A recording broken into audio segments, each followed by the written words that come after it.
지난주 월, 화, 수 사흘 동안은 제가 세부에서 이제 동문 목회자 세미나를 함께 진행했습니다.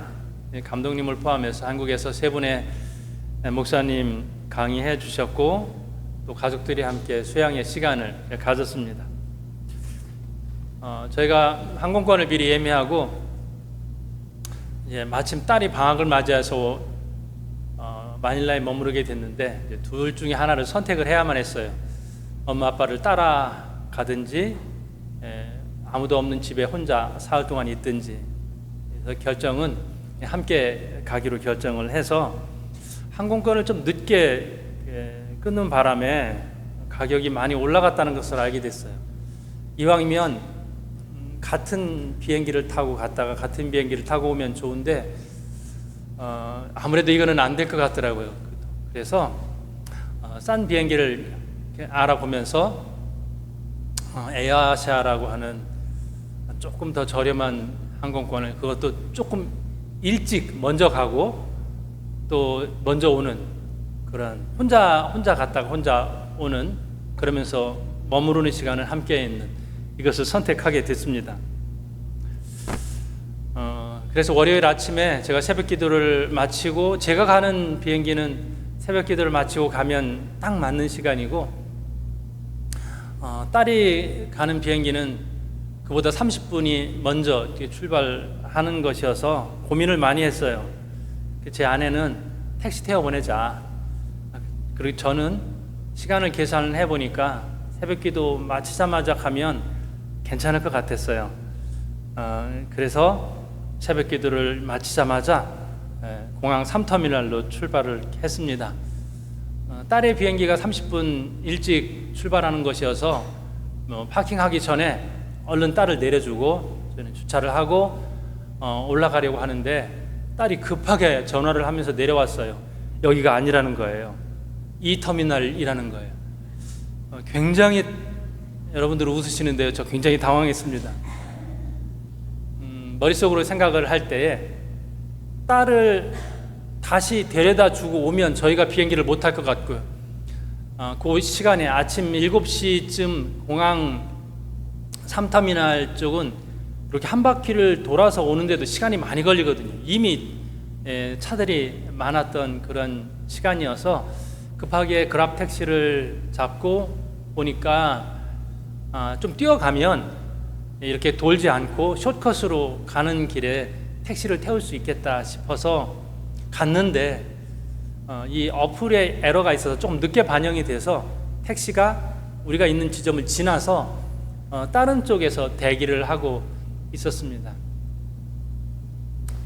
마침 거기에 경찰이 있었는데 경찰 오토바이를 태워달라고 요청을 했어요. 굉장히 시간이 없다고, 다급하다고, 안 된다고 해요. 필리핀인데 안 되는 게 어딨냐고 또 사정을 해서 경찰 오토바이에 태워서 이 터미널로 보냈습니다. 다행히 늦지 않았고요, 비행기를 잘 탈 수 있었습니다. 세부에 도착을 했는데 저희 이제 동문 목회자 선교사님들 단톡방이 있는데, 저희 7년 선배 되시는 고광태 선배님이 단톡방에 급하게 글을 올리셨어요. 에어아시아 3공항 아니야? 너무 당황해 하신 거예요. 좀 늦게 가셔서 3공항이 파킹하기가 정말로 어려워요. 그래서 힘들게 30분 동안 빙빙 돌다가 파킹을 하고 갔는데 에어아시아가 3공항이 아니라 2공항이라는 거예요. 그때 아셨어요. 그리고 정말 급하게 가서, 너무나도 이 목사님이 감사하셨던 것이 가자마자 그 빈 파킹랏 슬롯이 하나 있어서 거기에 파킹하고 뛰어서 겨우 비행기를 타고서 이제 세부로 오시게 됐다는 거예요. 그 소식을 듣고 저는 기분이 좀 좋았어요. 나만 멍청한 게 아니구나. 나만 이렇게 어설프게 실수하는 게 아니라, 물론 그분이 다행히 제 비행기 타고 오셨겠죠. 다행이지만 만약에 비행기를 못 탔으면 내가 미리 단톡방에 다른 분들 실수하지 않게 올려드릴 걸. 근데 그 생각조차도 할 수 없을 정도로 좀 다급했고요. 내내 이 생각을 했어요. 아침부터 내가 실수를 이렇게 하지 말았어야 되는데, 그게 마음이 좀 불편했어요. 왜 한 번 더 점검하지 못했을까? 왜 그러냐면 제 아내가 계속 저에게 물어봤거든요. 3터미널 맞아? 한 번 더 다시 확인해 보라고, 비행기표 또 확인해 보라고 몇 번 저에게 물어봤는데, 저는 3터미널에서 분명히 봤거든요. 에어아시아 거기 체크인 카운터가 있는 걸 봤고 확실하게 생각을 했는데, 국제선은 3터미널, 국내선은 2터미널, 에어아시아가 이렇게 바뀌었거든요. 내가 확실하게 봤다 하더라도 한 번 더 점검을 했으면 좋았겠다 싶은데, 내내 마음이 좀 불편했어요. 그렇게 불편하던 차에 저보다 필리핀에 오래 있었고 저보다 선배인 한 분이 똑같은 실수를 하니까 같은 입장에서 너무 기분이 좀 위안을 받았어요. 나쁜 마음이죠. 사람이 이렇게 좀 못된 마음이 속에 있는 것 같습니다. 제가 아내의 이야기를 듣고 미리 택시를 태워 보냈든지 아니면 항공권을 한 번 더 점검을 했든지 하면 좋겠다라는 생각을 이제 가지고 그날 시간을 좀 무겁게 아침을 보내고 그렇게 지나갔는데, 어떻게 이런 상황에서 긍정적인 생각을 할 수 있을까 좀 생각을 해봤어요. 그러면서 이제 앞으로는 조금 내가 확실하다 하더라도 다시 한번 점검하는 습관을 가져야 되겠다, 이 생각을 참 많이 했어요. 그리고 또 하나, 모두가 다 비행기를 놓치지 않아서 다행이다. 비행기를 놓쳤으면 그 다음에 이야기가 달라졌을 텐데, 비행기를 놓쳐서 이것은 그냥 해프닝으로 추억으로 지나갈 수 있겠다, 이런 생각을 했고요. 딸이 저랑 이제 카톡을 주고 받았어요. 그런 때는 또 아빠 편이더라고요.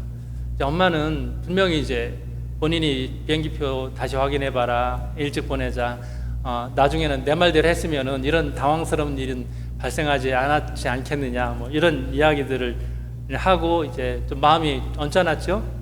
근데 딸은 이제 저랑 이제 카톡을 주고 받으면서 제 걱정을 하는 거예요.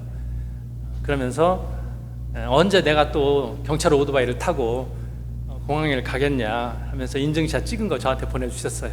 헬멧 쓰고 달려가는 모습을 이렇게 찍어서 보내고, 이게 추억이어서 좋지 않냐, 이런 것을 보내왔습니다. 우리가 살다 보면 당황스러운 일들 많이 또 생기게 되고, 어떤 때는 그것이 분노로 표출될 수 있는 상황이기도 하고, 어떤 때는 또 상처로 남을 수도 있는 여러 가지 사건들이 우리 인생에 있습니다. 그때마다 우리가 어떤 관점으로 그 사건을 바라보느냐 굉장히 중요합니다. 그러면서 내가 어떻게 보느냐에 따라서 그 상황이 행복일 수 있고 불행일 수 있어요. 내 시선에 따라서 지옥이 될 수도 있고 천국이 될 수도 있어요. 이것이 우리가 후진국에 사느냐 선진국에 사느냐, 아니면 좀 부유하게 사느냐 가난하게 사느냐, 이건 그렇게 큰 차이는 아니에요. 내가 조금 여건이 나아지면 나는 굉장히 행복할 것 같은데, 그것보다 내가 그 상황을 바라보는 시선이 어떠냐, 이게 정말로 중요하거든요. 그래서 누리면서도 내내 불행하게 살다가 죽는 사람이 있는가 하면, 또 어느 정도는 좀 결핍이 있고 부족하지만 인생은 너무 행복하게 살았다, 이렇게 말씀하시는 분들도 있습니다. 자, 이스라엘 백성들이 400년간 노예 생활을 했단 말입니다. 노예 생활에서 벗어나서 그 짓눌리고 또 폭력도 있고요, 굉장히 힘든 노예 생활이었었는데, 그 노예 생활에서 그들이 바랬던 거 뭐예요? 자유잖아요, 자유.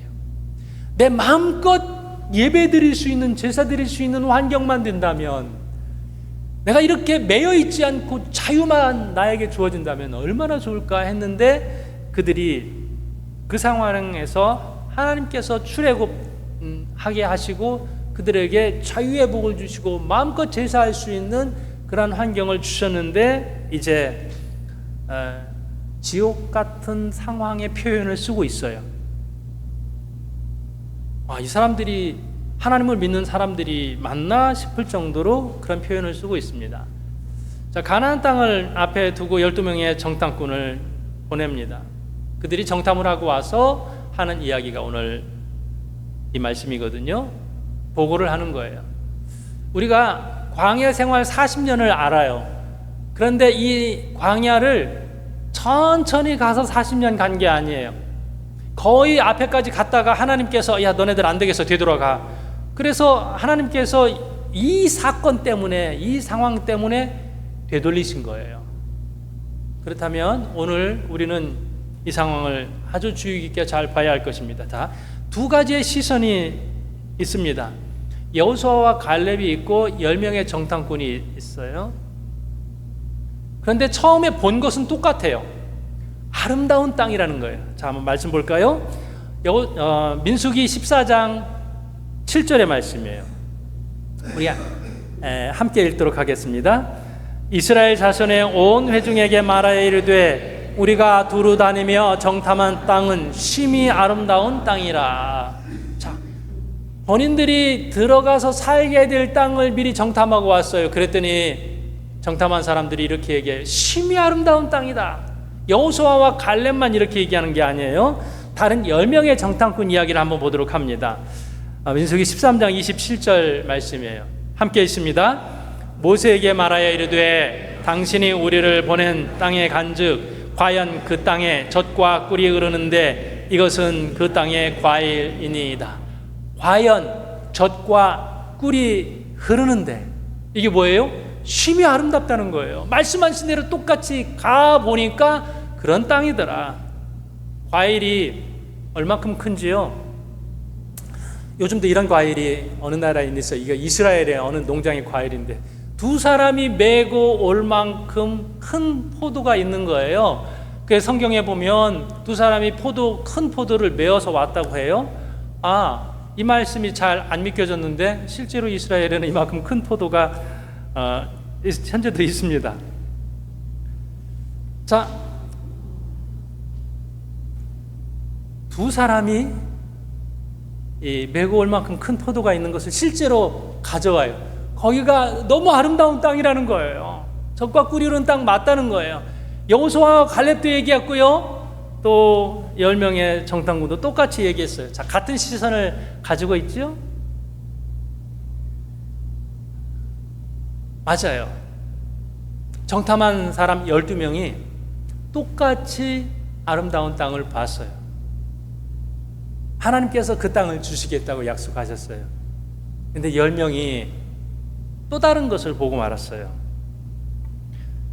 그 땅이 아름다운 것은 맞지만 그 땅에 들어가는 것은 안 된다. 이렇게 말하는 거예요. 정복은 못하겠다. 그 이유를 나열을 합니다. 그 땅의 사람들이 강하다. 안 싸워봤거든요 아직. 그 성읍이 크고 견고하다. 그것도 맞아요. 여리고성 같은 경우 정말 견고한 성이에요. 거긴 아낙 자손이 있었다. 체구가 거대한 사람들이 있어요. 맞아요. 가장 한심스러운 표현은요 13장 33절이에요. 거기에 네피림 후손인 아낙 자손의 거인들을 보았나니 우리는 스스로 보기에도 메뚜기 같은 그들이 보기에도 그와 같았을 것이니라.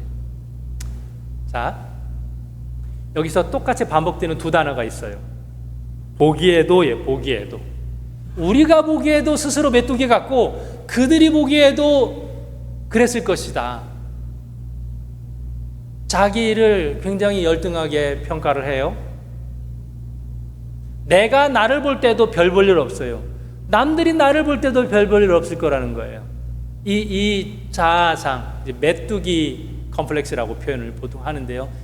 스스로를 메뚜기로 보고 다른 사람이 나를 보는 시선도 이렇게 평가합니다. 자기에 대해서는 열등하게, 그리고 남을 또 우월하게 평가를 합니다. 보이는 것으로 전체를 평가한 이 평가 기준이 얼마나 정말로 어리석습니까? 사람이 가진 거 뭐예요? 겉으로 드러나는 거, 외모, 혹은 물질, 어떤 지위. 요즘은 폼나게 드러내려면 뭐가 있어야 돼요? SNS에서 드러낼 수 있는 것들. 그런 걸 보면서 왜 좀 이해가, 여러분 잘 이해가 안 되죠? 왜 SNS는 봐가지고 열등감 가져요? 안 보면 되는데 굳이 다른 사람 놀러 간 사진을 보면서 배 아파하고 부부싸움해요. 그걸 왜 봐요? 안 봐도 되는데.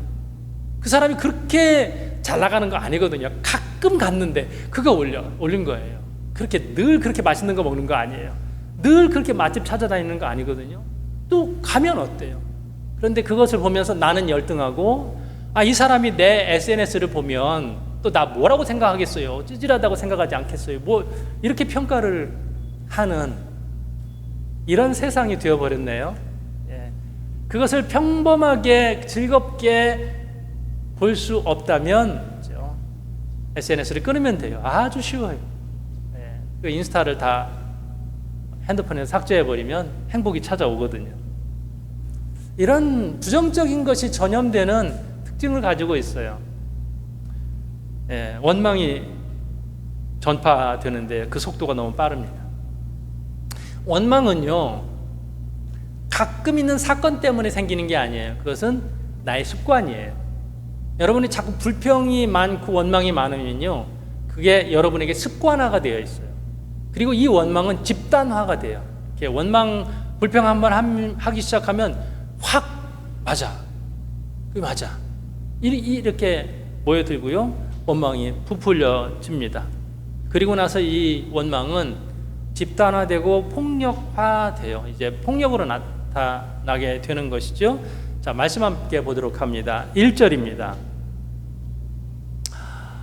민수기 14장 1절에 보면요, 온 회중이 소리를 높여 부르짖으며 백성이 밤새도록 통곡하였더라.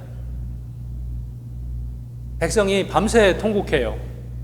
그 땅이 아름다운 땅이라고 얘기를 했는데, 젖과 꿀이 흐르는 땅이라는 얘기를 했는데 밤새 통곡해요. 그 얘기는 안 듣고 그 땅 가보니까 사람들 체구가 크더라, 성이 견고하더라, 우리는 상대도 안 된다, 이 부정적인 평가를 듣습니다. 그리고 나서 이 집단 행동을 어떻게 하냐면요, 4절의 말씀을 한번 보세요. 이에 서로 말하되 우리가 한 지휘관을 세우고 애굽으로 돌아가자 하며. 여기까지 끌고 온 사람 누구예요? 모세예요. 모세 죽이고 이제 새로운 리더 세워서 되돌아가자. 가면 행복할까요? 우리를 다시 노예로 받아주세요, 이거예요. 우리는 자유가 싫습니다. 우리는 하나님 앞에 자유롭게 예배드리는 환경이 싫습니다. 그저 우리를 억압해 주세요. 우리를 묶어주세요. 우리 하루 종일 노동하게 해주세요. 이 상황으로 다시 가겠다라고 하는 거예요. 이게 얼마나 불신앙적인 겁니까? 이제 성경적 해석은 이렇게 볼 수 있어요. 정탐꾼을 왜 보낸 거예요? 안 보내면 됐잖아요. 하나님이 보내라고 해서 보냈나요? 아니에요. 하나님이 정탐꾼을 보내라고 하지 않으셨어요. 자, 신명기 1장에 보면요, 신명기는 모세의 설교예요. 이제 모세가 마지막 설교를 하는데 이렇게 얘기해요. 너희가 다 내 앞으로 나와 말하기를 우리가 사람을 우리보다 먼저 보내어 우리를 위하여 그 땅을 정탐하고 어느 길로 올라가야 할 것과 어느 성읍으로 들어가야 할 것을 우리에게 알리게 하자 하기에 내가 그 말을 좋게 여겨 너희 중 각 지파에서 한 사람씩 12를 택하매. 모세가 먼저 얘기한 것도 아니고 하나님 말씀하신 것도 아니에요. 백성들이 요구를 했어요. 그래도 미리 정탐해 봐야 되는 거 아닙니까? 잘하기 위해서 정탐꾼을 보냈는데 정탐꾼 갔다 와서 우리가 한번 잘해보자 이렇게 한 것이 아니라요, 원망하고 불평합니다. 이게 계획에 없었던 거예요. 하나님은 그렇게 계획성 있게 이스라엘 백성들을 끌고 가지 않으셨어요. 그저 구름 기둥과 불 기둥, 그게 다예요. 그 기둥이 움직이면 따라 움직이고 멈추면 멈추는 거예요. 그것만 하면 되는 거였어요. 그런데 뭔 계획이 필요하고 또 조직적으로 어떻게 해야 되고, 하나님께서 그것을 기뻐하지 않으셨습니다. 그리고 오늘 우리가 읽은 이 말씀 가운데에 10명의 정탐꾼의 그 마음 안에 하나님이 없어요. 그들의 언어에 하나님이 없어요. 하나님 한 번 얘기해요. 원망할 때 하나님 왜 나한테 이렇게 하셨습니까? 그 원망, 정탐꾼을 원망해야죠. 제대로 본 거 맞냐고. 그런데 그들이 하나님을 원망할 때 그때 여호와 얘기 한번 딱 하고요, 하나님 얘기가 없어요. 여러분, 원망할 때 보면요, 그 안에 하나님이라는 단어가 있나 한번 보세요. 싸울 때에, 불평할 때에 그 안에 하나님이라는 단어가 있는지 한번 살펴보세요. 하나님 얘기 안 해요. 애써 기도하지도 않아요. 그런데 여호수아와 갈렙이 어떻게 말했는지 한번 읽어보도록 하겠습니다. 14장 8절 9절이에요. 8절 9절 함께 읽도록 합니다. 여호와께서 우리를 기뻐하시면 우리를 그 땅으로 인도하여 들이시고 그 땅을 우리에게 주시리라. 이는 과연 젖과 꿀이 흐르는 땅이니라. 다만 여호와를 거역하지는 말라. 그 땅 백성을 두려워하지 말라. 그들은 우리의 먹이라. 그들의 보호자는 그들에게서 떠났고 여호와는 우리와 함께 하시느니라. 그들을 두려워하지 말라 하나. 이렇게 말했는데 돌로 치려고 그래요. 자, 여호수아와 갈렙이 뭐라고 얘기해요? 8절에서 여호와께서 우리를 기뻐하시면 우리를 그 땅으로 인도하여 드리실 것이다. 그 다음에 9절에 여호와를 거역하지는 말라. 또 여호와는 우리와 함께 하시느니라. 여호수아와 갈렙 이들이 뭐가 달라요? 그들의 언어에 하나님이 있어요. 이게 그들의 신앙이에요. 하나님께서 함께 하시면 정복할 것이다. 하나님이 우리와 함께 하신다. 하나님을 거역하지 마라. 지금 여기까지 온 것이 하나님의 인도하심이잖아요. 굉장히 긍정적으로 보는 거예요. 가능성을 보는 거예요. 그들은 우리의 먹이라. 개역 성경에는 그들은 우리의 밥이다. 그들은 우리의 떡이다. 레헴이라는 단어가 그런 거거든요. 우리로 말하면 식은 죽 먹기인 거예요. 근데 불신앙적인 눈으로 보니까 이것이 전혀 보이지 않아요. 신앙의 눈으로 볼 때 이것이 보이는 것입니다. 여러분, 다 똑같습니다. 우리의 상황, 우리의 어려움, 그때그때마다 거기에 하나님 넣냐 이거예요. 다른 것으로 얘기하면 기도하냐라는 것이죠. 나 요즘 너무 힘들어 죽을 지경이에요. 이렇게 말하는데 기도하십니까? 그 일 속에 하나님을 포함을 시켰습니까? 하나님이 그렇게 절망하길 원하십니까? 하나님께서 그렇게 불평하길 원하십니까? 그리스도인들은 신앙인이에요. 신앙인은 신앙으로 결정한다는 거예요. 하나님께서 그 일을 결정하시도록 해야 한다는 것이죠. 하나님께서 이 사건을 굉장히 엄중하게 보셨어요. 하나님께서 심판하셨어요. 너희들 가나안 땅에 들어갈 자격 안 돼. 자격 박탈. 무섭지 않습니까? 여러분, 자격이 되십니까? 하나님의 아름다운 땅에 들어갈 자격이 되십니까? 불평 안 하세요? 지금 있는 집, 지금 누리는 거, 지금 있는 공동체 불만 없으세요? 불평하면 그거 하나님 뺏을지도 몰라요. 무섭지요? 이스라엘 백성들 다 뺏었어요. 가나안 문턱까지 갔다가 불평하니까 너 싫어? 되돌리셨어요. 언제까지? 죽을 때까지. 그들은 광야에서 다 죽었어요. 그 땅 아름다운 땅으로 갈 수 있습니다 라고 말했던 두 사람, 여호수아와 갈렙, 그들은 들어갔어요. 내 삶에 하나님으로 말미암아 이 신앙을 고백하는 사람들에게 하나님께서 그 땅을 주십니다. 누구에게 복을 주시냐? 긍정적인 사람에게, 하나님을 향한 믿음을 가지고 있는 사람에게 하나님께서 주시는 것이죠. 여러분에게 필리핀은 어떤 땅입니까? 혹시 불평하지 않으셨습니까?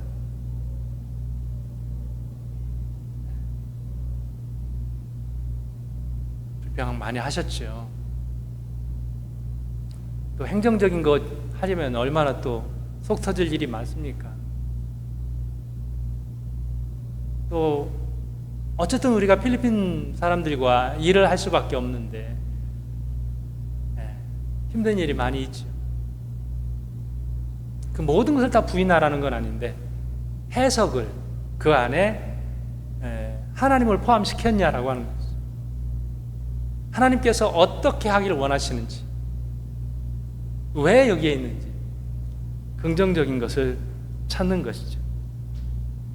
여러분, 이 땅이 하나님께서 인도하신 땅 맞습니까?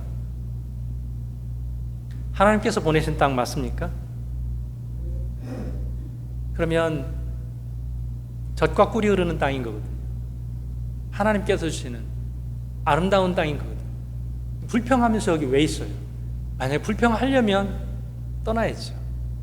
네? 하나님께서 보내신 곳이라 하면 이 땅에 아름다운 땅이고 또 긍정적인 것을 이야기할 때 그때에 하나님께서 복을 주시거든요. 내가 복을 받을 만한 사람인가? 매 순간 내가 하나님 이야기를, 하나님 감사합니다, 내가 입술로 고백하는가? 그래야 복을 받을 만한 사람인 거거든요. 여호수아와 갈렙, 이 시선으로 나아가실 수 있기를 주님의 축복합니다. 그리할 때에 여러분에게 진실로 아름다운 땅을 허락하여 주실 줄로 믿습니다. 기도하겠습니다.